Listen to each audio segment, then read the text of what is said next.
السلام علیکم۔ امید کرتی ہوں آپ کو ہماری کہانیاں پسند آ رہی ہوں گی۔ آج بھی میں ایک نئی اور دلچسپ کہانی کے ساتھ حاضر ہوئی ہوں، تو چلتے ہیں اپنی کہانی کی طرف۔ ان میں تو ڈریسنگ سینس نہ ہونے کے برابر ہے۔ مجھے بتاؤ، نیوی بلو شرٹ کے ساتھ بلیک کلر کی بلیک جینس کون پہنتا ہے؟ یہ دونوں ہی ڈارک کلرز ہیں۔ منہا نے جب شامیر کو سیڑھیوں سے اترتے ہوئے دیکھا تو عادت سے مجبور ہو کر فوراً سے اس کی چغلی کرنے لگی۔ قریب بیٹھی ہوئی نور برا بنا گئی تھی۔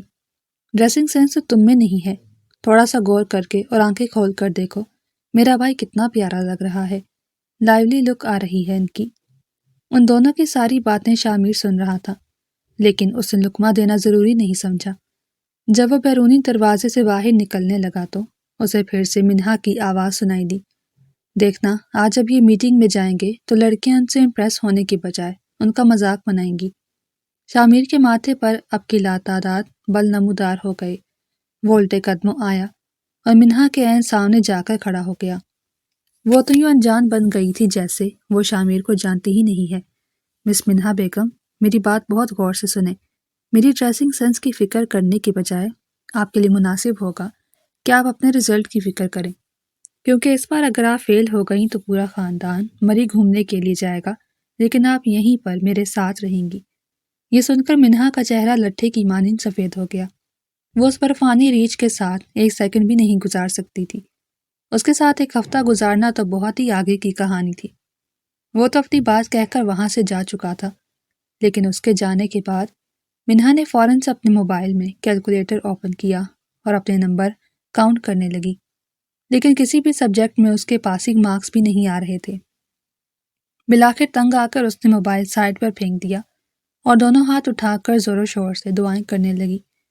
نور، جو کہ کافی دیر سے اس کے شوگر اور اس کی پریشانی سے لطف اندوز ہو رہی تھی، ٹھنڈی سانس خارج کرتے ہوئے بولی، ویسے بھائی جان ٹھیک ہی کہتے ہیں، تمہیں ان پر توجہ دینے کے بجائے اپنی پڑھائی کی طرف توجہ دینی چاہیے، تاکہ at the end of the day ہماری یہ حالت نہ ہو۔ وہ اپنی کہہ کر وہاں سے جا چکی تھی۔ منہا نے دانت کچکچاتے ہوئے اسے دیکھا اور نفی میں سر جھٹکتے ہوئے کہا، دونوں بھائی ایک جیسے پاگل اور سر پھرے ہیں۔ کتابی کیڑے کہیں کے، جب میرے باپ کے پاس ڈھیر سارا پیسہ ہے تو مجھے کیا ضرورت ہے کتابوں میں اپنا سر کھپانے کی؟ نوکری تو میں پیسوں سے بھی خرید لوں گی۔ اس کی یہ ذہنیت اگر اس کے تایا جان کو پتہ چل جاتی تو کوئی بھروسہ نہیں تھا۔ وہ اس کا ہاتھ پکڑ کر اسے حویلی سے ہی بے دخل کر دیتے۔ وہ خود بھی بہت زیادہ محنتی تھے اور اپنے بچوں کو بھی محنت کرنے کا ہی درس دیتے تھے، جبکہ ان کے مقابلے میں ان کے چھوٹے بھائی کامران صاحب کافی لاپرواہ اور چل قسم کے بندے تھے۔ انہوں نے کبھی بھی اپنے بچوں پر پابندی نہیں لگائی تھی۔ یہی وجہ تھی کہ ان کے دونوں بچے ہی نکمے تھے۔ سب سے بڑا بیٹا ہاشم تھا، جو کہ بزنس ایڈمنسٹریشن کا اسٹوڈنٹ تھا، اور اس سے چھوٹی منہا تھی، جو یونیورسٹی میں انٹرنیشنل ریلیشنز پڑھ رہی تھی۔ اس کا پہلا سیمسٹر تھا اور اس پورے سیمسٹر میں اس نے صرف 4 کلاسز ہی لی تھی۔ باقی یہ کلاسز بنک کر کے وہ اپنے دوستوں کے ساتھ گھومنے کے لیے نکل جاتی۔ کئی بار تو شامیر نے بھی اسے رنگے ہاتھوں پکڑا تھا، لیکن جب اسے دادا جان کی عدالت میں پیش کیا جاتا تو وہ میسنی سی شکل بنا لیتی اور فوراً ہی اپنے باپ کی طرف مدد طلب نظروں سے دیکھتی، اور وہیں پر ہی کامران صاحب پگھل جاتے تھے۔ وہ سب کو سختی سے منع کرتے تھے کہ خبردار، جو تم لوگوں نے میری بچی کو کچھ بھی کہا، میں خود ہی اسے سمجھا لوں گا۔ اسے سمجھانے کے بجائے وہ ہمیشہ اس کو اپنی مرضی کرنے کے لیے موٹیویٹ کرتے تھے۔ کبھی کبھار تو منہا کی امی ناصرہ بیگم بھی بہت زیادہ تنگ آ جاتی تھی، کیونکہ ان کے بقول منہا کی ساری حرکتیں لڑکوں جیسی تھیں۔ نہ تو اس میں لڑکیوں والی شرم و حیا تھی اور نہ ہی اس کا ڈریسنگ سینس لڑکیوں والا تھا۔ کبھی کبھار وہ بہت زیادہ چڑ بھی جاتی تھی اور غصے میں آ کر منہا کو اس عمر میں بھی مارتی تھی، لیکن منہا پر مار کا کوئی اثر نہیں ہوتا تھا۔ وہ ہمیشہ وہی کرتی تھی جو اس کا دل چاہتا تھا۔ ابھی بھی شامیر کے گھر سے نکل جانے کے بعد وہ فوراً سے اٹھ کھڑی ہوئی۔ اس نے اپنا موبائل نکالا اور عبداللہ کا نمبر ڈائل کیا۔ تم اس وقت کہاں پر ہو؟ 15 منٹ کے اندر اندر میرے گھر پہنچو۔ منہا نے اسے فوراً ہی حکم سنایا۔ عبداللہ، جو کہ ابھی گہری نیند سے جاگا تھا، تھکے تھکے انداز سے بولا، کیا ہو گیا ہے؟ کیوں تنگ کر رہی ہو؟ مجھے سونے دو، نیند آ رہی ہے۔ ارے سونے کے لیے ساری زندگی پڑی ہوئی ہے، فی الحال آؤ تو صحیح، تمہارے لیے میرے پاس ایک بہت ہی زبردست سرپرائز ہے۔ یہ کہہ کر وہ دبے دبے انداز سے مسکرا دی، جبکہ عبداللہ کی بھی آنکھیں اب پوری کھل گئی تھی۔ زندگی میں پہلی بار اس کی غریب کزن اسے کوئی سرپرائز دے رہی تھی، ورنہ تو ہمیشہ وہی منہا کو گفٹ دیتا رہتا، اور اگر وہ لوگ کہیں پر گھومنے کے لیے جاتے تھے تو عبداللہ ہی پے کرتا تھا، ویسا جان بوجھ کر بھی کرتا تھا، اور منہا بھی سب کچھ اس پر اس وجہ سے ڈالتی تھی کیونکہ بقول اس کے عبداللہ اس کا رئیس کزن تھا جس کا باپ اسے گنے بغیر پاکٹ منی دیتا تھا، جبکہ منہا کو پاکٹ منی کے معاملے میں تھوڑی سی ریسٹرکشن کا سامنا کرنا پڑتا تھا۔ اگلے 15 منٹوں کے اندر عبداللہ کی گاڑی اس کے گھر کے سامنے کھڑی تھی۔ مجھے بتاؤ کہ کون سا سرپرائز دے رہی ہو مجھے؟ سرپرائز یہ ہے کہ جو نیا ہوٹل ایکسپلور کرنے کے بارے میں ہم نے سوچا تھا وہ ہوٹل اوپن ہو گیا ہے، ہم دونوں وہاں پر جا کر کھانا کھا رہے ہیں۔ وہ چھوٹے بچوں کی طرح چہکتے ہوئے بولی۔ عبداللہ کا چہرہ دیکھنے والا تھا۔ تو پھر اس میں سرپرائز کیا ہے؟ وہ دھیمے سے لہجے میں بولا۔ اسے اپنی آواز کسی گہری کھائی سے آتی معلوم ہو رہی تھی۔ منہا نے جواب میں اسے بری سی اسمائل دی اور پرجوش انداز میں کہا، سرپرائز یہی تھا کہ میں نے تمہیں اس ہوٹل کی اوپننگ کے بارے میں بتایا ہے اور ہم کتنے خوش قسمت ہیں، ہم پہلے ہی دن وہاں پر جا رہے ہیں اور آج مفت کھانا بھی مل رہا ہے۔ جلدی سے گاڑی چلاؤ، میں بہت زیادہ ایکسائٹیڈ ہوں، پتہ نہیں وہ کون سا دن ہوگا جب تم واقعی میں مجھے کوئی سرپرائز دو گی۔ اچھا چلو ایک ڈیل کرتے ہیں۔ مجھے تمہارے ساتھ کوئی ڈیل نہیں کرنی، وہ دو ٹوک انداز سے بولی۔ جانتی تھی کہ عبداللہ کی بات شادی سے شروع ہو کر شادی پر ہی ختم ہو جائے گی۔ وہ سب نہ بیسٹ فرینڈ سمجھتی تھی اور وہ دونوں کرائم پارٹنر بھی تھے۔ جانتی تھی کہ اگر ریلیشن شپ میں آ گئے تو ان کی یہ دوستی بھی ختم ہو جائے گی، اور وہ ایسا کسی بھی قیمت پر ممکن نہیں ہونے دینا چاہتی تھی، جبکہ عبداللہ واقعی میں اپنے دل میں اس کے لیے جذبات رکھتا تھا اور اسے ویسے ہی قبول کرنے کے لیے تیار رہتا تھا جیسے وہ تھی۔ دونوں ہوٹل میں داخل ہونے ہی لگے تھے کہ ایک لڑکا منہا کے پیچھے آ کر کھڑا ہوا۔ گزرنے کے لیے راستہ تھوڑا سا کم تھا۔ اس نے منہا سے گزارش کی کہ بھائی صاحب تھوڑا سا راستہ دے دیں۔ منہا تب بھی اپنی جگہ سے نہیں ہلی تو وہ اسے دھکا دیتا ہوا اندر داخل ہو گیا۔ منہا ہلکا سا سائڈ پر جھکی تھی لیکن اس نے فوراً ہی اپنے آپ کو سنبھال لیا۔ ہیلو مسٹر، پاگل تو نہیں ہو گئے ہو؟ کیا تمیز وغیرہ بھول گئے ہو؟ تمہاری ہمت بھی کیسے ہوئی مجھے دھکا دینے کی؟ ارے بھائی صاحب، میں آپ کو کہہ رہا تھا کہ آپ تھوڑا سا سائڈ پر ہو جائیں۔ وہ لڑکا ابھی بھی اسے بھائی صاحب کہہ کر ہی پکار رہا تھا۔ منہا کا منہ حیرت سے کھلا کا کھلا رہ گیا، جبکہ عبداللہ کے لیے اپنی ہنسی دبانا مشکل ہو گیا تھا۔ اس ہوٹل میں شامیر بھی موجود تھا۔ وہ وہاں پر بزنس میٹنگ کے سلسلے میں ہی آیا تھا، تو جانے پہچانے چہرے دیکھ کر وہ بھی اسی جگہ پر ہی آ کھڑا ہوا۔ لیکن جب اس نے اس شخص کو منہا کے لیے بھائی کا لفظ استعمال کرتے ہوئے دیکھا تو اس کے چہرے پر بھی مسکراہٹ نمودار ہو گئی، کیونکہ منہا نے اس وقت واقعی لڑکوں والا حلیہ اپنایا ہوا تھا، اور دوسرا اس کی شکل تھوڑا سی اس کے ابا سے بھی ملتی تھی۔ اس نے اپنے بالوں کو بینڈ لگا کر پیچھے کیا ہوا تھا اور اوپر ٹوپی پہن رکھی تھی۔ اوور سائز ہوڈی کے ساتھ اس نے بیکی جینز پہنی ہوئی تھی۔ وہ اس وقت کسی بھی اینگل سے لڑکی نہیں لگ رہی تھی۔ ہاتھ بھی اس نے اپنی پاکٹس میں ڈالے ہوئے تھے۔ دبلی پتلی سی وہ لڑکا نما لڑکی سب کو پہلے ہی نظر میں مرد ہی معلوم ہوتی تھی۔ ابھی تو منہا کا بس نہیں چل رہا تھا کہ وہ شخص کا منہ نوچ ڈالے۔ ہیلو مسٹر، میں لڑکا نہیں بلکہ لڑکی ہوں، جا کر اپنی آنکھوں کا علاج کراؤ۔ اور شخص نے فوراً سے اپنا چشمہ نکالا اور غور سے منہا کے چہرے کو گھور کر دیکھا، جو کہ واقعی میں ایک بہت ہی غیر اخلاقی حرکت تھی۔ اب کی بار عبداللہ آگے بڑھا اور اس کے کندھے پر دھکا مارتے ہوئے بولا، بس بہت ہو گیا، ابھی اور اسی وقت ان سے معافی مانگو۔ ارے بھائی، میں کس چیز کی معافی مانگوں؟ معافی تو انہیں مجھ سے مانگنی چاہیے، انہوں نے مجھے کنفیوز کر دیا ہے۔ دیکھے بھائی نما بھائی صاحبہ، اگر آپ واقعی میں لڑکی ہیں تو تھوڑا سا لڑکیوں والا حلیہ بنائیں، کیوں ہم بیچاروں کو کنفیوز کر رہی ہیں اور اپنے لیے بھی مشکل پیدا کر رہی ہیں۔ اسے مفت میں مشورہ دیتا ہوا وہ وہاں سے چلا گیا۔ منہا کی آنکھیں غصے سے آنسوؤں سے بھر گئی تھیں۔ ایسا ہی ہوتا تھا، جب بھی اسے بے تحاشا غصہ آتا تو وہ رونے لگتی تھی۔ عبداللہ نے فوراً ہی اس کے اگلے موو کو پہچان لیا، اس لیے اسے حوصلہ دیتے ہوئے بولا، یار تم اس کی باتوں کو اپنے دل پر نہ لو، وہ تو فضول سا بندہ ہے، ایویں ہی بولتا رہتا ہے، تم ریلیکس ہو جاؤ اور ادھر میری طرف دیکھو، تم بالکل بھی لڑکا نہیں لگ رہی، تم تو ایک بہت پیاری معصوم سی گڑیا ہو۔ تم لوگ یہاں پر کیا کر رہے ہو؟ ابھی تو تم لوگوں کی اکیڈمی جانے کا وقت تھا۔ نو جی، شیطان کا نام لیا نہیں اور شیطان حاضر ہو گیا۔ منہا کی زبان میں کھجلی ہوئی۔ مجھے تمہاری آواز آ رہی ہے لڑکی، اپنی زبان سنبھال کر بات کیا کرو، مجھے بدتمیز لوگ بالکل بھی پسند نہیں۔ اور یہ کیا حلیہ بنا کر تم باہر آ گئی ہو؟ 1000 بار سمجھایا ہے میں نے تمہیں کہ حویلی کی باقی عورتوں کی طرح قمیض شلوار پہنا کرو، تاکہ تمہیں دیکھ کر کوئی کنفیوز نہ ہو۔ آخری بات اس نے مسکراہٹ دباتے ہوئے کہی تھی۔ جس شخص نے منہا کو ہلکا سا دھکا دیا تھا وہ بڑی عمر کا مرد تھا اور اس کی نظر بھی دور کی کمزور تھی اور وہ حقیقت میں کنفیوز ہو گیا تھا۔ اسی وجہ سے عبداللہ اور شاہ میر میں سے کسی نے اس سے کچھ بھی نہیں کہا تھا، بلکہ اب وہ منہا کی کلاس لے رہے تھے۔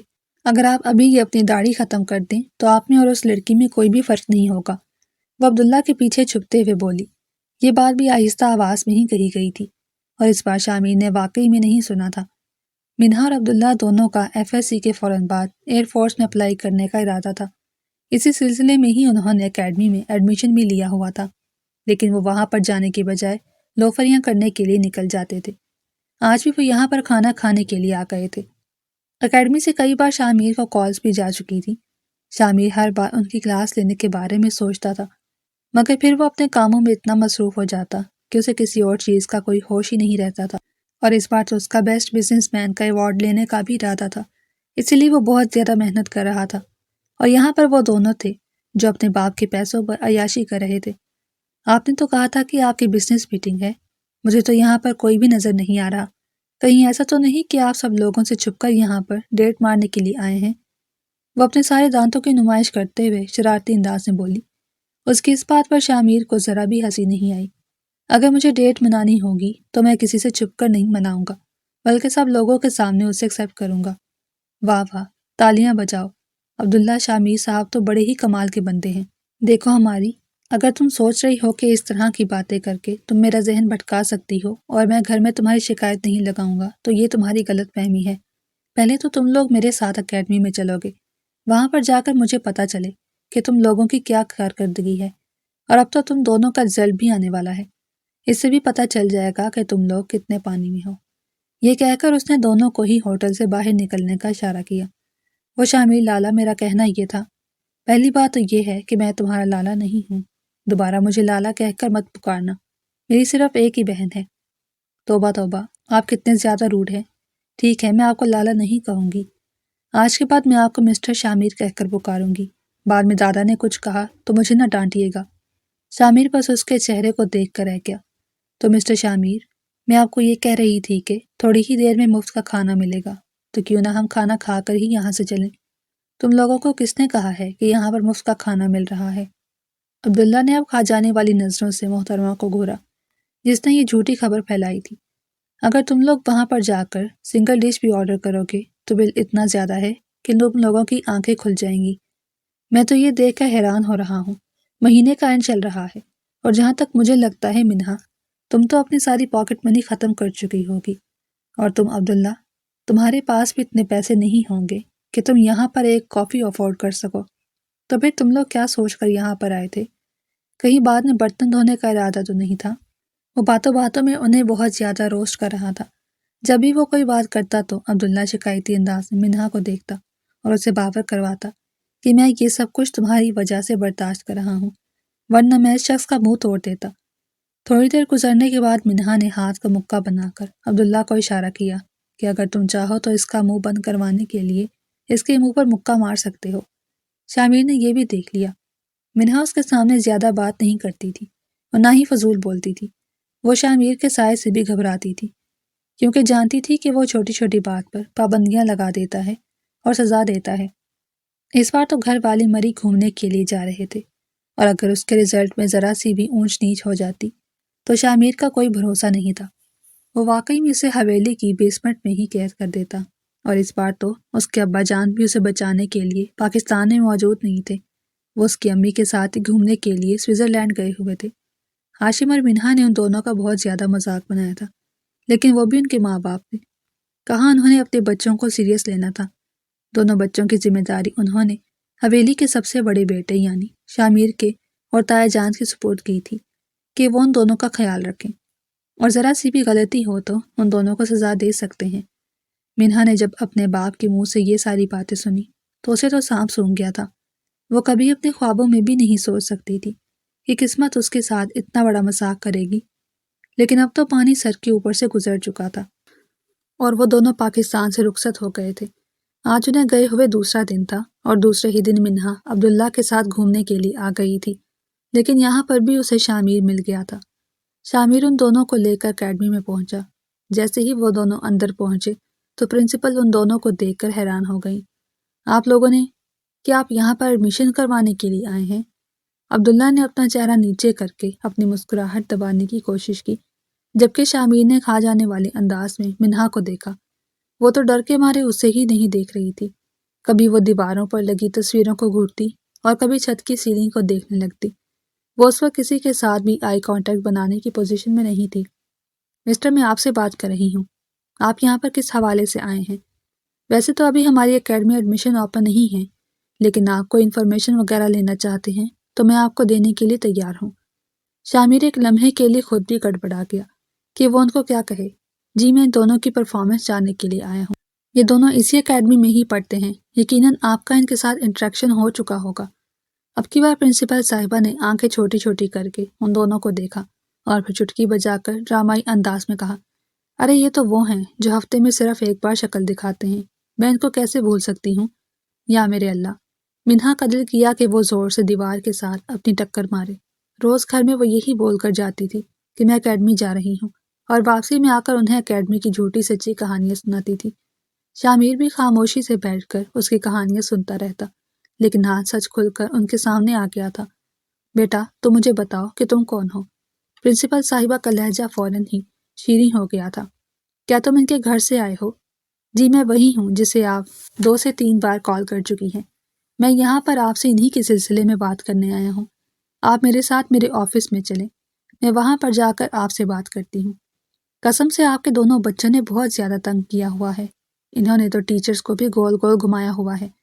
مجھے تو یہ بھی پتہ چلا ہے کہ انہوں نے ٹیچرز کو رشوت دینے کی بھی آفر کی تھی، تاکہ وہ ان کی غیر موجودگی کے بارے میں ان کے گھر میں نہ بتائیں اور نہ ہی انہیں اس اکیڈمی سے باہر نکالیں۔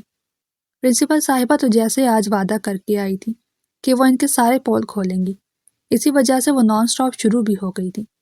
منہا عبداللہ کو گھورتی اور وہ اسے مدد طلب نظروں سے دیکھتا۔ کافی دیر کے بعد جب پرنسپل صاحبہ سانس لینے کے لیے رکی تو منہا فوراً سے بول پڑی، میڈم، آپ میڈم ہیرا کو بلا کر پوچھیں، ہم نے ان کی کوئی بھی کلاس مس نہیں کی ہے، ہم یہاں پر ریگولر آتے ہیں۔ اس کے کہنے پر وہاں پر میڈم ہیرا بھی آ گئی، لیکن چیئر پر بیٹھتے ہوئے شامیر کو دیکھ کر اس کے تو رنگ ڈھنگ بھی بدل گئے تھے۔ شامیر کو کون نہیں جانتا تھا؟ وہ شہر کا سب سے بڑا بزنس ٹائکون ہونے کے ساتھ ساتھ ایک سیاست دان بھی تھا، جس کے انٹرویوز آج کل بہت زیادہ وائرل ہو رہے تھے۔ لڑکیاں تو اس کی ایک جھلک دیکھنے کے لیے بھی مرتی تھیں، اور اگر وہ کہیں ایونٹ پر چلا جاتا تو اس کے گرد لڑکیوں کا جمگٹا بن جاتا۔ یہ الگ بات تھی کہ وہ کسی کو بھی بھاؤ دینا پسند نہیں کرتا تھا۔ ابھی میڈم ہیرا اسے دیکھ کر ایکسائٹڈ سی ہو گئی تھی۔ جیسے ہی شامیر نے اسے سوال کیا، کیا ان دونوں میں سے کسی نے آپ کی کلاس لی ہے، تو وہ نان سٹاپ شروع ہو گئی، ارے یہ تو صرف اور صرف 2 بار ہی میری کلاس میں آئے ہیں، تیسری بار تو انہوں نے مجھے پیسے آفر کر دیے، اور جب میں نے پیسے لینے سے انکار کیا تو انہوں نے مجھے دھمکی دی کہ ان کے باپ بہت بڑے بزنس مین ہیں اور یہ مجھے اس اکیڈمی سے باہر نکلوا دیں گے۔ قسم سے انہوں نے مجھے بہت زیادہ ذہنی ٹینشن دی ہے۔ اگر مجھے پتا ہوتا کہ یہ آپ کے جاننے والے ہیں تو میں آپ کو پہلے ہی ان کی شکایت لگا دیتی۔ شامیر نے آج جتنی شرمندگی اٹھانی تھی اتنا شرمندہ وہ پہلے کبھی نہیں ہوا تھا۔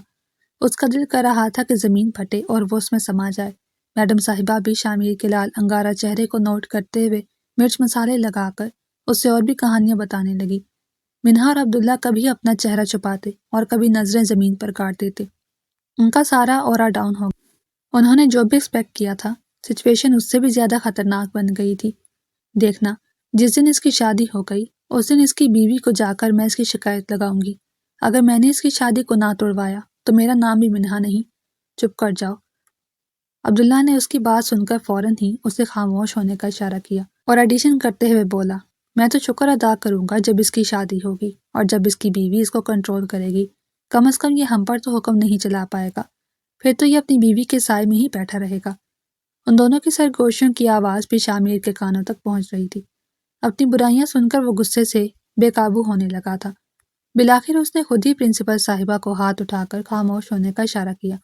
آپ آخری بار ان کو موقع دیں، آج کی بات یہاں پر ایک کلاس مس نہیں کریں گے، اور اگر دوبارہ ان میں سے کسی نے بھی آپ کو بلیک میل کی یا پھر اپنے باپ کی دھمکی دی تو آپ مجھے ایک کال کر دیجیے گا، پھر میں خود ہی ان سے نمٹ لوں گا۔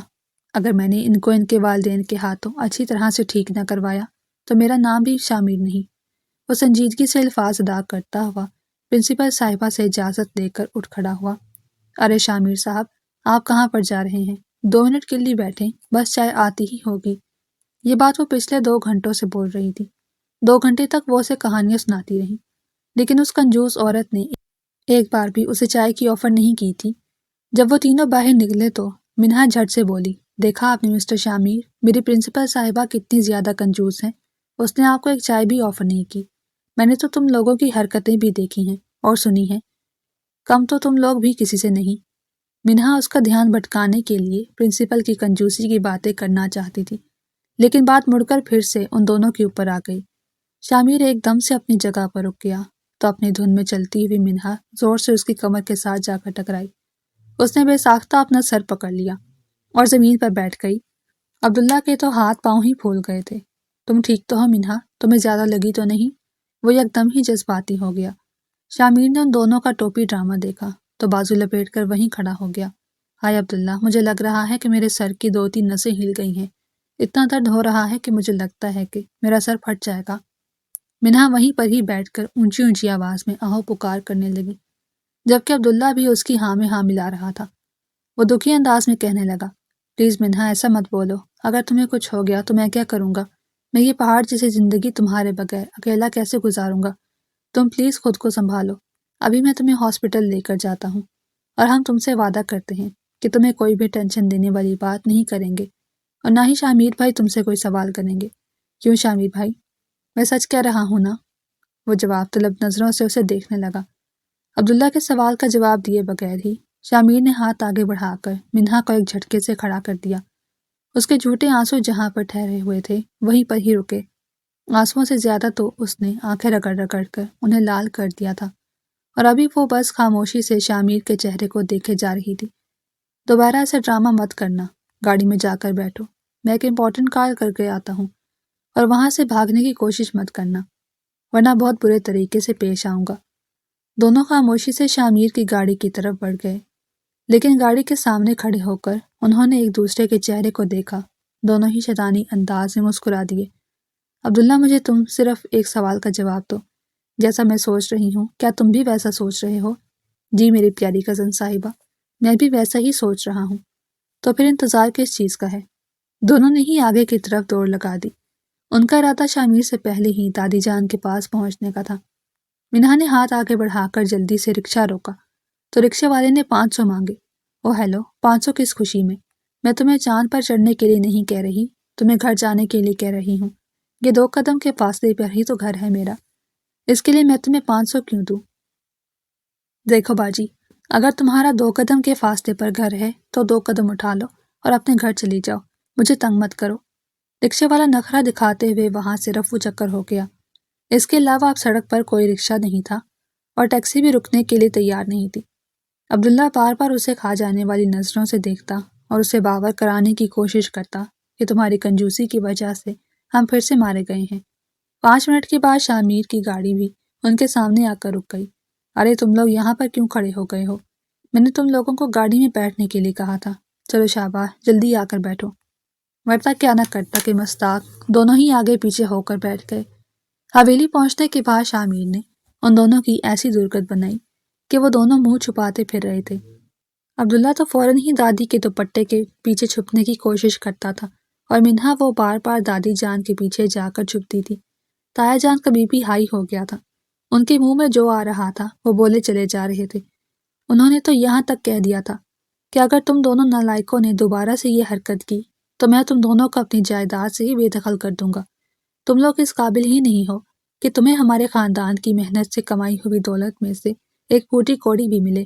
اس دھمکی پر عبداللہ تھوڑا سا چل ہو کر بیٹھ گیا۔ وہ شامیر کے چچا جان کا ہی بیٹا تھا اور منہا کے تایا کا۔ اس کے بابا ایڈوانس میں ہی اپنا حصہ لے کر الگ ہو گئے تھے، اپنا بہت بڑا بزنس سنبھال رہے تھے۔ اس لیے عبداللہ کو اس دھمکی سے کوئی خاص ڈر نہیں لگا تھا، کیونکہ اسے پتا تھا تایا جان کا اس پر کوئی اختیار نہیں۔ جہاں تک منہا کا سوال تھا تو وہ واقعی میں بہت زیادہ ڈر گئی تھی، کیونکہ اس کا ارادہ ورلڈ ٹور پر جانے کا تھا، اور اگر اسے اپنا حصہ نہ ملتا تو وہ کیسے اپنے اس خواب کو پورا کرتی۔ فوراً سے تایا جان کے سامنے اپنے چھوٹے چھوٹے ہاتھ جوڑتے ہوئے بولی، معاف کر دیں سرکار، یہ نوٹنکی میرے سامنے مت کرو، اور یہ کس طرح کے کپڑے پہنے ہوئے ہیں تم نے؟ یا میرے اللہ، میں نے تمہارے باپ کو 1000 بار سمجھایا ہے۔ وہ اپنی پیشانی کو بے چینی سے مسلتے ہوئے بولے۔ ارے کیا ہو گیا ہے تجھے؟ کیوں اتنا غصہ کر رہا ہے؟ اس عمر میں اتنا غصہ کرے گا تو تیری صحت خراب ہو جائے گی۔ دادی نے اپنی عمر کو اگنور کرتے ہوئے اپنے بیٹے کو اس کی عمر کا طعنہ دے دیا، اور اس بات پر سب کزن نے ہی مسکراہٹیں دبائی۔ شامیر تو باقاعدہ طور پر سائڈ پر ہو گیا، جبکہ تایا جان صدمے میں چلے گئے، اور انہیں یہ بات بھول گئی تھی کہ وہ ان دونوں بچوں کی کلاس لے رہے تھے۔ وہ دادی جان کے ساتھ بحث کرنے لگے۔ یہی تو اس خاندان کی خاص خصوصیت تھی، کیونکہ اس خاندان کے لوگ بہت جلد باتیں اپنے دل پر لے جا کر جذباتی ہو جاتے تھے، جس سے اگلے کا فائدہ ہو جاتا۔ عبداللہ، آج کے بعد تم اس گھر میں قدم نہیں رکھو گے، اور منہا، تم اس گھر سے باہر قدم نہیں رکھو گی۔ اب تم گھر کے اندر ہی رہو گی، اور تمہاری اکیڈمی جانے کا جہاں تک سوال ہے تو میں خود تمہیں اکیڈمی ڈراپ کیا کروں گا۔ یہ تایا جان کا نیا حکم تھا۔ منہا اور عبداللہ نے ایک دوسرے کی طرف تازہ تازہ بچھڑنے والے عاشقوں کی طرح دیکھا۔ منہا کی تو سٹی گم ہو گئی۔ وہ فون کے بغیر تو رہ سکتی تھی، لیکن عبداللہ کے بغیر نہیں۔ وہ شخص اس کا بہت اچھا دوست تھا، اور اس کے ساتھ بہت لائل بھی تھا۔ سب سے بڑھ کر یہ کہ وہ اسے گھمانے کے لیے لے کر جاتا اور اس کی خواہشات کو پورا کرتا۔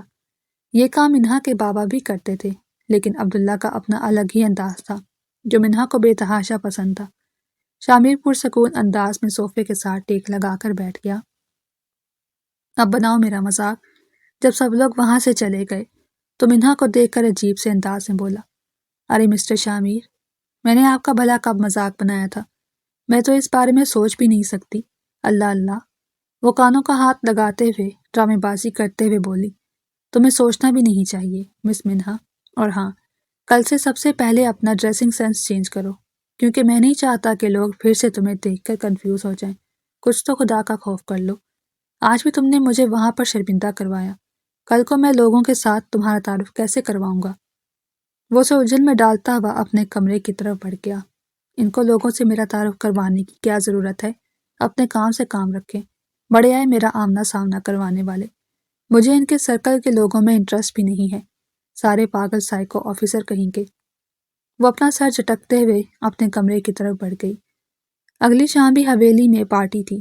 صبح سے ہی تیاریاں ہو رہی تھیں۔ تائی جان نے اسے کچن میں اپنی مدد کرنے کے لیے بلایا، تو وہاں پر جا کر منہا نے سب سے پہلے ان کے جہیز کے برتن توڑے۔ تائی نے اسے گالیاں دے کر کچن سے باہر نکالا۔ شرمندہ سے انداز میں ہنستی ہوئی وہ پچھلے حصے میں ٹینس کورٹ میں آ کر کھڑی ہو گئی۔ وہاں پر شامیر نے کھیلنے کے لیے کچھ بال سائڈ پر رکھی ہوئی تھی۔ اس کے لبوں پر شرارتی مسکراہٹ پھیلی۔ اس نے وہ ساری بالز اٹھائیں اور جا کر اسٹور روم میں رکھ دیں۔ جب شامیر دوبارہ سے وہاں پر آیا تو وہ باسکٹ وہاں پر موجود نہیں تھی۔ اس کے ماتھے پر غصے کی وجہ سے شکنیں پڑ گئیں۔ میں نے یہاں پر بالز کی باسکٹ رکھی تھی، کہاں پر ہے وہ؟ اس نے اونچی آواز میں دھاڑتے ہوئے وہاں پر موجود سب لوگوں سے سوال کیا۔ میں تو ابھی تھوڑی دیر پہلے ہی یہاں پر آئی۔ جواب سب سے پہلے منہا کی طرف سے آیا تھا، اور شامیر یہ بات آنکھیں بند کر کے اور بغیر پتہ لگائے بھی کہہ سکتا تھا کہ اس کام میں منہا کا ہی ہاتھ ہے۔ مجھے 15 منٹ کے اندر اندر وہ باسکٹ چاہیے، ورنہ میں تمہاری باسکٹ بنا دوں گا۔ ایک چائے کا کپ بنانا آتا نہیں ہے، اور بڑے آئے میری باسکٹ بنانے والے، وہ پیچھے سے بولی۔ شامیر جو کہ آگے کی طرف جا رہا تھا الٹے قدموں لوٹ آیا۔ میں دیکھ رہا ہوں آج کل تمہاری زبان کچھ زیادہ ہی چلنے لگی ہے، اور جہاں تک چائے کا کپ بنانے کا سوال ہے تو یہ کام میرا نہیں بلکہ لڑکیوں کا ہے۔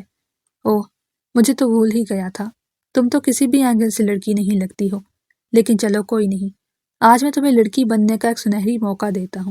اس کے الفاظ زہر بن کر محترمہ کے کانوں میں اتر رہے تھے۔ اس کی آنکھیں بھی آنسوؤں سے بھر گئیں، کیونکہ اب وہ پرسنل اٹیک کر رہا تھا۔ اسی وجہ سے ہی تو وہ شخص اسے زہر لگتا تھا۔ مجھے آپ سے کوئی موقع نہیں چاہیے مسٹر شامیر۔ نہیں، ایسے کیسے؟ میں تمہیں اتنی آسانی سے فیل کر سکتا ہوں؟ موقع تو میں تمہیں ضرور دوں گا، اور آج رات یہاں پر جتنے بھی مہمان آئیں گے تم ان سب کے لیے اپنے ہاتھوں سے چائے بناؤ گی۔ مجھے کام چوری کرنے والے لوگ پسند نہیں، لیکن چائے تو باہر سے آئے گی نا، تو میں یہاں پر کیوں بناؤں گی؟ وہ جھنجھلاتے ہوئے بحث کرنے لگی۔ جو خاص مہمان ہوں گے ان کے لیے چائے تم بنا کر لاؤ گی، میرے ان مہمانوں کو باہر کی چائے پسند نہیں۔ میں اچھی طرح سے جانتی ہوں کہ آپ کے مہمان کون ہوں گے، وہی 3-4 بے شرم لڑکیاں۔ پتہ نہیں اب ان میں سے آپ کی گرل فرینڈ کون ہے، اور یہ سب کچھ صرف اپنے دماغ میں سوچ کے رہ گئی۔ اپنی بات مکمل کرنے کے بعد شامیر نے اس سے جواب مانگا تو وہ کچھ بھی نہ بولی۔ شامیر نے اس کی آنکھوں کے سامنے چٹکی بجائی۔ تو وہ ہڑبڑا کر سیدھی ہو کر کھڑی ہو گئی۔ جی میں سب سمجھ گئی ہوں، مجھے آپ کی ان گرل فرینڈس کے لیے چائے بنانی ہے۔ شامیر نے باقاعدہ طور پر اپنے بازو لپیٹ لیے۔ کن گرل فرینڈس کی بات کر رہی ہو تم؟ مجھے بھی پتہ چلنا چاہیے کہ ایسی کون سی گرل فرینڈس میں نے بنائی ہوئی ہیں جن کے بارے میں مجھے ہی کوئی علم نہیں۔ اس کا انداز کھا جانے والا تھا۔ مجھے معاف کر دیں، وہ میری زبان پھسل گئی۔ اصل میں پورا دن ہاشم کو اس کی گرل فرینڈ کے حوالے سے تنگ کرتی رہتی ہوں، تو زبان پر صرف گرل فرینڈ کا ہی نام چڑھا ہوا ہے۔ اپنی غلطی پر پردہ ڈالنے کے چکر میں اس نے اپنے بھائی کے راز پر سے پردہ اٹھا لیا۔ چلو میرے ساتھ، اب چل کر اس ہاشم کی بھی کلاس لیتا ہوں۔ ابھی تک ٹھیک طرح سے جوان بھی نہیں ہوا اور گرل فرینڈس بنا کر گھوم رہا ہے۔ یہی وجہ ہے کہ تم دونوں نالائق بہن بھائی اپنی پڑھائی کی طرف توجہ نہیں دے پاتے ہو۔ تم لوفریاں کرتی رہتی ہو اور وہ ان لڑکیوں کے چکر میں گھومتا رہتا ہے۔ آپ بھی تو سارا دن صرف ہم لوگوں کے پیچھے ہی بھاگتے رہتے ہیں۔ اگر اپنے اوپر تھوڑی سی توجہ دے دیں تو ہو سکتا ہے کہ آپ کو بھی کوئی منہ لگا لے۔ اس بار اس کی آواز اونچی نکل گئی۔ شامیر باقاعدہ طور پر پیچھے کی طرف گھوما۔ میری ٹینشن مت دو، میں نے اپنے لیے ایک لڑکی دیکھی ہوئی ہے، تمہاری طرح ہی تھوڑی سی ٹیڑھی ہے، لیکن مجھے آئیڈیا ہے کہ اسے کس طرح سے سیدھا کرنا ہے۔ تم اپنے بارے میں سوچو، کہیں میرا جیسا شوہر نہ مل جائے، ورنہ ساری عمر کے لیے روتی ہی رہ جاؤ گی۔ اللہ نہ کرے۔ اس کے منہ سے بے ساختہ نکلا، لیکن دوبارہ شامیر نے اس کی بات کی طرف توجہ دینا مناسب نہیں سمجھا۔ سب سے پہلے اس نے جا کر ہاشم کی کلاس دی۔ اپنے آپ کو بچانے کے لیے اس نے جیسے ہی جھوٹی قسم اٹھانے کی کوشش کی، اگلے پل شامیر نے ایک زوردار مکہ اس کے پیٹ میں مارا۔ تو دوسری طرف منہا نے بے ساختہ اپنے پیٹ پر ہاتھ رکھ لیا۔ اپنے بھائی کا درد اسے اپنے پیٹ میں اٹھتا ہوا محسوس ہو رہا تھا۔ ہاشم اسے خونخوار نظروں سے دیکھ رہا تھا، یوں جیسے اگلے ہی پل بہت زخمی شیر کی طرح اس کے اوپر جھپٹ پڑے گا۔ شامیر جانتا تھا کہ اب وہاں پر پانی پت کی ایک نئی لڑائی شروع ہونے والی ہے۔ اس کی سوچ کے مطابق سب کچھ ویسے ہی چل رہا تھا۔ بھائی، آپ کو اس نے میرے رازوں کے بارے میں تو بتا دیا، لیکن اپنے بارے میں اس نے کچھ بھی نہیں بتایا ہوگا۔ ضرور وہ سب کچھ اس نے میرے لیے بچا کر رکھا ہوگا۔ منہا نے اس کے سامنے ہاتھ جوڑے۔ اگر اس کے بس میں ہوتا تو وہ اس کے قدموں میں بھی گر جاتی، مگر سامنے شامیر کھڑا تھا۔ میرے ایسے کوئی بھی راز نہیں ہے مسٹر شامیر، آپ اس کو چھوڑیں، یہ تو فالتو بولتا رہتا ہے۔ آپ باہر چلیں اور مجھے بتائیں کہ چائے کی ریسیپی کیسی ہونی چاہیے، میں اس میں کیا کیا ڈال سکتی ہوں۔ ہم ان چیزوں کو دیکھتے ہیں، اور آپ کی باسکٹ بھی تو ڈھونڈنی ہے۔ چلیں، میں آپ کی باسکٹ ڈھونڈنے میں بھی آپ کی مدد کرتی ہوں۔ وہ یکدم ہی شروع ہو گئی۔ ارے شامیر بھائی رکیں، یہ کام بعد میں کر لیجیے گا، یہ جہاں بھی جاتی ہے آپ کا مذاق بناتی ہے۔ اس نے تو آپ کو ڈھیر سارے نام بھی رکھے ہوئے ہیں، موسٹلی یہ آپ کو نویان کہہ کر پکارتی ہے۔ مجھے سب کچھ پتا ہے، تمہیں مجھے کچھ بھی بتانے کی ضرورت نہیں، شامیر نے ٹھنڈے لہجے میں کہا۔ اسے تھوڑا بہت تو پتا تھا، لیکن یہ اندازہ نہیں تھا کہ اس نے شامیر کا نام نویان رکھا ہوا ہے۔ میں تمہیں کس اینگل سے اس ویلن کی طرح لگتا ہوں؟ جب وہ دونوں کمرے سے باہر نکل رہے تھے تو وہ شکایتی انداز میں بولا۔ منہا نے بہانہ بنانے کے لیے لب کھولے، مگر وہ اس کی پوری بات سنے بغیر ہی اپنے کمرے کی طرف بڑھ گیا۔ خدا کا شکر تھا اس کی پٹائی نہیں ہوئی۔ اچانک ہی پیچھے سے ہاشم آیا۔ اس نے جیسے ہی منہا کے بالوں کو اپنے ہاتھوں میں جکڑا، وہ گلا پھاڑ کر چیخنے لگی۔ دادی، دادا اور گھر کے سب بڑے وہاں پر جمع ہو گئے۔ ہاشم کی دوسری بار پھر سے درگت بنی، اور اس بار گھر والوں نے اسے ذلیل کیا۔ تم جیسی بہن ہونے سے اچھا تھا کہ میری کوئی بہن ہی نہ ہوتی۔ وہ پاؤں پٹکتا ہوا حویلی سے باہر نکل گیا۔ آج شام کے وقت اس کا اپنی گرل فرینڈ کے ساتھ ڈیٹ منانے کا پلان تھا، لیکن ان دونوں کی وجہ سے اس کا ٹائم ضائع ہو گیا تھا۔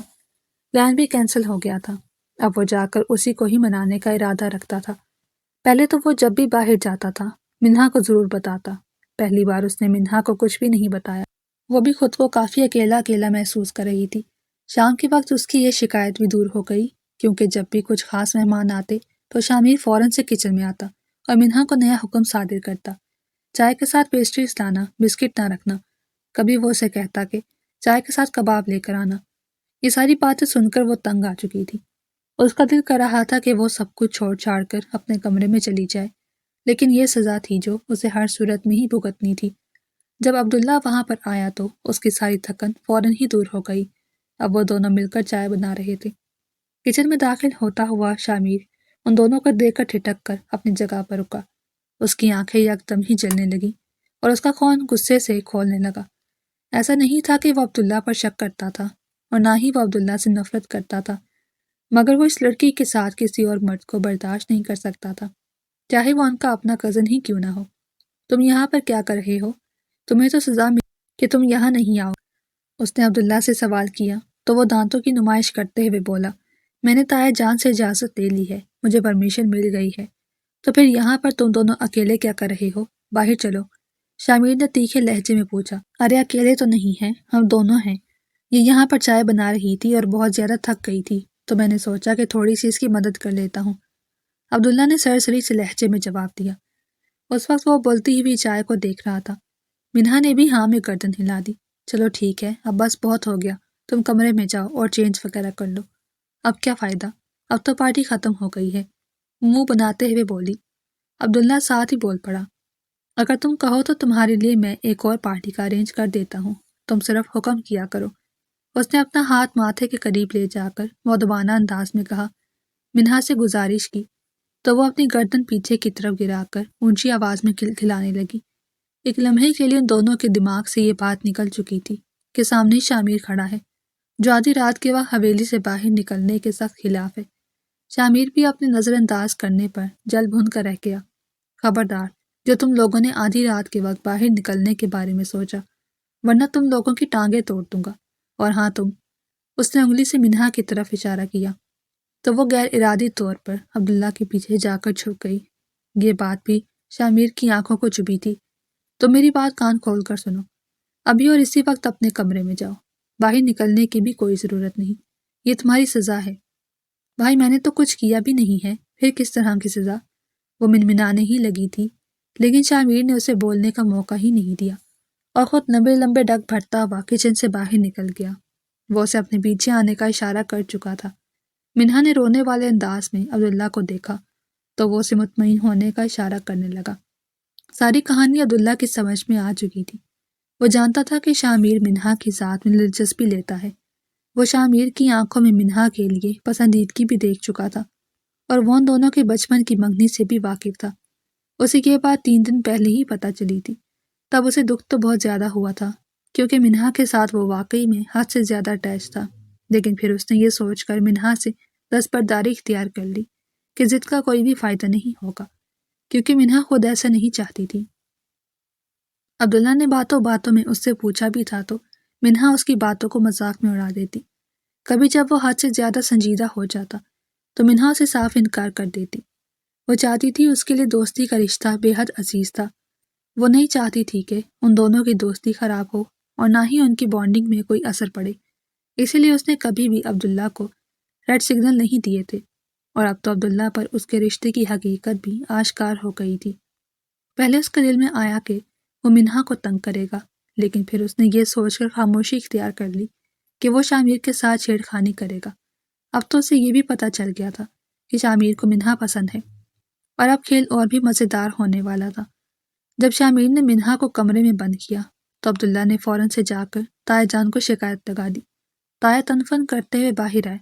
انہوں نے شامیر کو اچھا خاصا ڈانٹا اور اس کے ساتھ ہی عبداللہ کو کہا کہ تم منہا کو بولو وہ تیار ہو کر نیچے آ جائے۔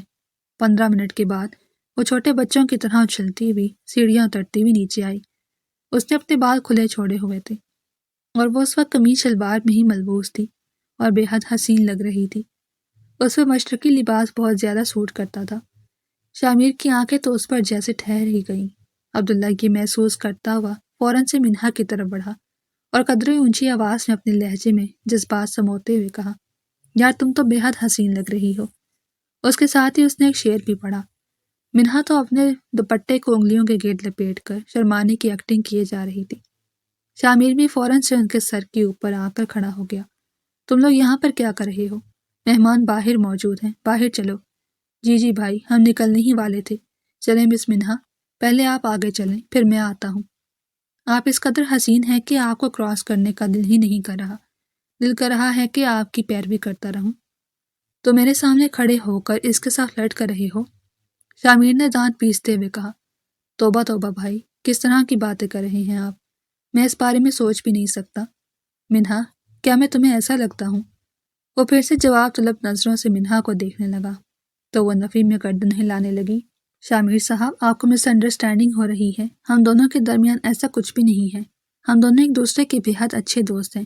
کرائم پارٹنر ہونے کے ساتھ ساتھ ہم دونوں ایک دوسرے کو جسٹ فرینڈ کے طور پر پسند کرتے ہیں۔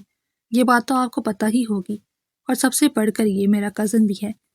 یہ بات منہا کو آخر میں یاد آئی تھی کہ وہ دونوں ایک دوسرے کے کزن ہیں، ورنہ اس کے علاوہ اس نے ہر فالتو رشتہ گن لیا تھا۔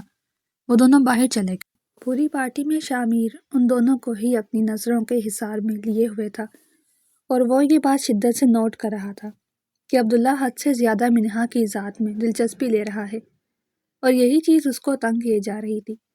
اس نے سوچا تھا کہ جب دادا جان اس سے دوبارہ منہا کے حوالے سے سوال کریں گے تو وہ انکار کر دے گا، لیکن اب اسے جا کر احساس ہو رہا تھا کہ وہ اس لڑکی سے دستبرداری اختیار نہیں کر سکتا۔ اسے علیحدہ ہونے سے بھی زیادہ تکلیف دہ بات یہ تھی کہ وہ اسے کسی اور شخص کے ساتھ دیکھتا، وہ بھی ساری زندگی، اور اپنے ہی گھر کے اندر۔ اس بارے میں تو وہ مرتے دم تک بھی نہیں سوچ سکتا تھا۔ پھر سے وہ ان کی ٹیبل پر جا کر بیٹھ گیا۔ منہا فوراً سے ہی چپ کر گئی۔ یہ بات بھی وہ شامیر کو بری لگی تھی۔ کیا ہو گیا ہے؟ خاموش کیوں ہو گئی ہو؟ وہ اسے گفتگو میں شامل کرنے کی غرض سے بولا۔ آپ ایک دم سے یہاں پر آ کر بیٹھ گئے ہیں، بیچاری ڈر گئی ہے، عبداللہ نے شرارتی انداز میں کہا۔ شامیر نے اس قدر زہریلے انداز میں اسے دیکھا کہ عبداللہ کا بھی دل کانپ اٹھا۔ یا اللہ، مجھے اپنے حفظ و امان میں رکھنا، کہیں ایسا نہ ہو چسکے لینے کے چکر میں خود ہی پھنس جاؤں۔ اس آدمی کا کوئی بھروسہ نہیں، یہ تو مجھے بھی بیسمنٹ میں بند کر سکتا ہے۔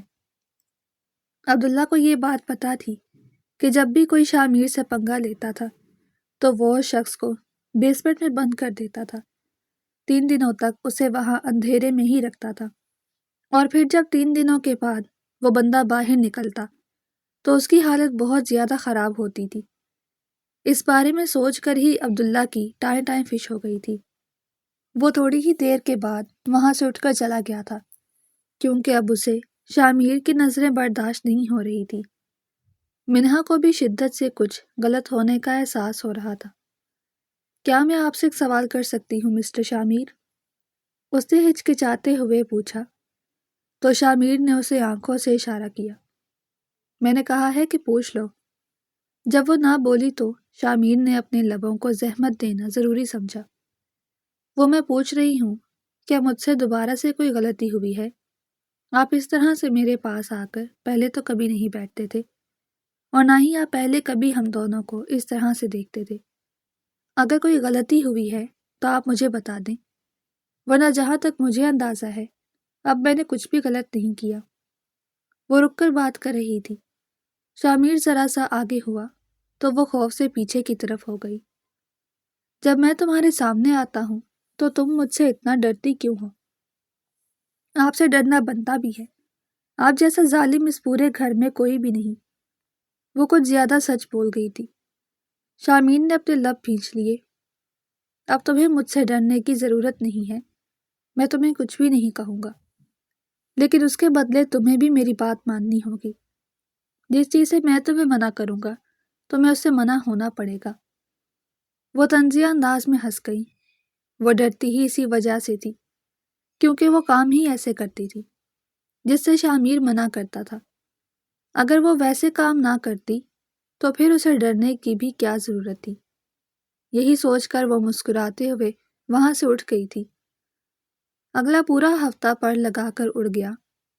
اس کے پیرنٹس بھی واپس آ چکے تھے، لیکن اس بار اس کے بابا اس کا ساتھ نہیں دے رہے تھے۔ اس بار وہ اپنی بیٹی پر سختی کر رہے تھے۔ پاکستان آنے کے بعد سب سے پہلے انہوں نے اس کا ڈریسنگ سینس چینج کیا تھا۔ اب وہ لڑکیوں کی طرح ڈھنگ کے کپڑے پہنتی تھی۔ ایک شام وہ باہر عبداللہ کے ساتھ بیٹھی ہوئی تھی۔ عبداللہ کو پتا تھا کہ شامیر اس طرف آ رہا ہے، اسی وجہ سے وہ اونچی آواز میں بولا، یار میں ایسا کیا کروں کہ تم مجھ سے شادی کر لو؟ یہ سن کر وہ کھلکھلا کر ہنس پڑی۔ اگر تمہیں مجھ سے شادی کرنی ہے تو تمہیں شامیر جیسا ہونا ہوگا۔ تمہیں تو پتا ہے کہ مجھے وہ شخص کتنا اچھا لگتا ہے۔ یہ کہہ کر وہ ٹھٹھا لگا کر ہنسی۔ شامیر کو پتا تھا کہ وہ اس کا مذاق بنا رہی ہے۔ وہ اس سے ڈرتی تھی۔ وہ الٹے قدموں دادا جان کے کمرے میں گیا اور انہیں اپنا فیصلہ سنا دیا کہ وہ اس لڑکی سے شادی کرنا چاہتا ہے۔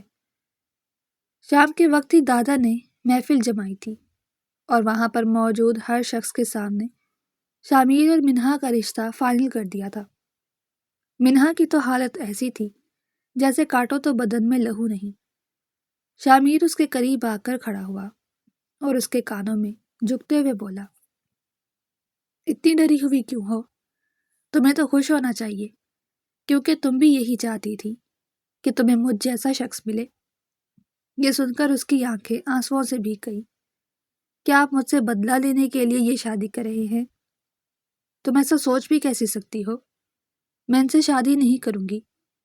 وہ ایک دم ہی پرجوش انداز میں سب کو مخاطب کرتے ہوئے بولی، مجھے ان کی ذات میں کوئی انٹرسٹ نہیں ہے، آپ عبداللہ سے پوچھ سکتے ہیں۔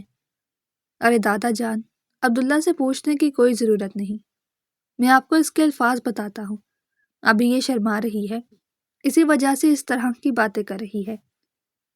شامیر نے یہ کہہ کر اس کی ریکارڈنگ چلا دی جس میں وہ عبداللہ سے شامیر سے شادی کرنے کی باتیں کر رہی تھی۔ اس کے وہم و گمان میں بھی نہیں تھا کہ شامیر کے پاس وہ باتیں ریکارڈ ہوں گی، اور یہ بھی بائی چانس ہو گیا تھا۔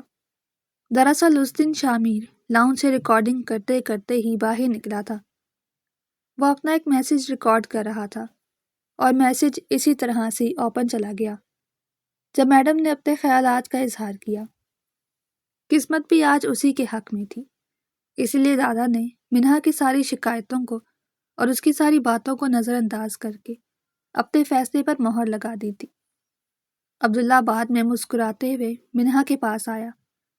تمہیں اس شخص سے ڈرنے کی ضرورت نہیں، بلکہ تمہیں تو خوش ہونا چاہیے کہ وہ تم سے بے حد محبت کرتا ہے، ہمیشہ تمہارے نیچے لگا رہے گا اور کبھی بھی تمہیں کوئی تکلیف نہیں پہنچائے گا۔